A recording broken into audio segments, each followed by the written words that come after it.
मुंबई देखील पावसाचा जोर वाढलेला दिसतोय आणि अंधेरी सबवे हा पाण्याखाली गेलाय।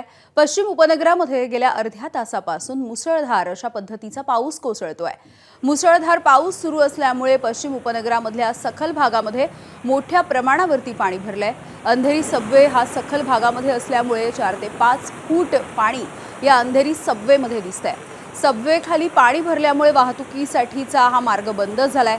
दुसरीकडे सध्या गोखले पुलाचा वापर करावा अशा सूचना देखील वाहन चालकांना करण्यात येत आहेत। तर दुसरी दृश्य आपण बघतोय अंधेरीच्या SV रोडवरची।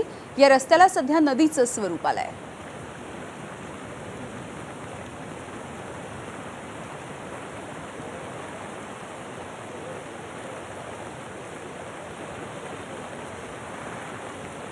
मुंबईमध्ये मुसळधार पावसामुळे आता सकल भागांमध्ये पाणी साचायला सुरुवात झाली आहे।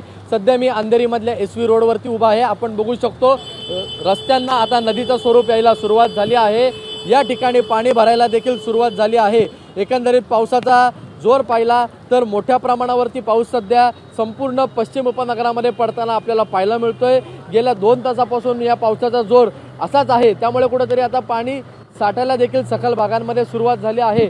तर दुसऱ्या बाजूला कुठेतरी रेड अलर्ट हा जारी करण्यात आला आहे आणि नागरिकांना सतर्क राहण्याचा देखील इशारा देण्यात आला आहे।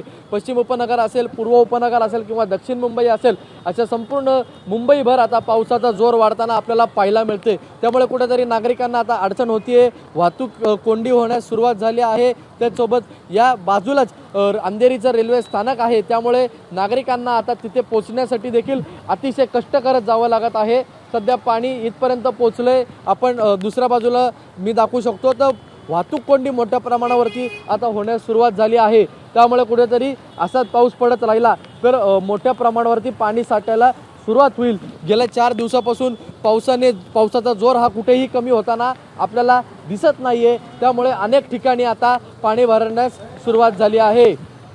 कॅमेरामन धर्मेंद्र पांडेसह ईशान देशमुख, ABP माझा, मुंबई। तर मुंबईमधल्या पश्चिम उपनगरामध्ये पावसाचा जोर कायम दिसतोय। अंधेरी पूर्व इथल्या ओल्ड नागरदास रोड हा देखील पाण्याखाली गेलाय। या रोडवरती सुमारे 1.5 फुटांपर्यंत पाणी साचले, त्यामुळे वाहन चालकांना मोठी कसरत करावी लागते।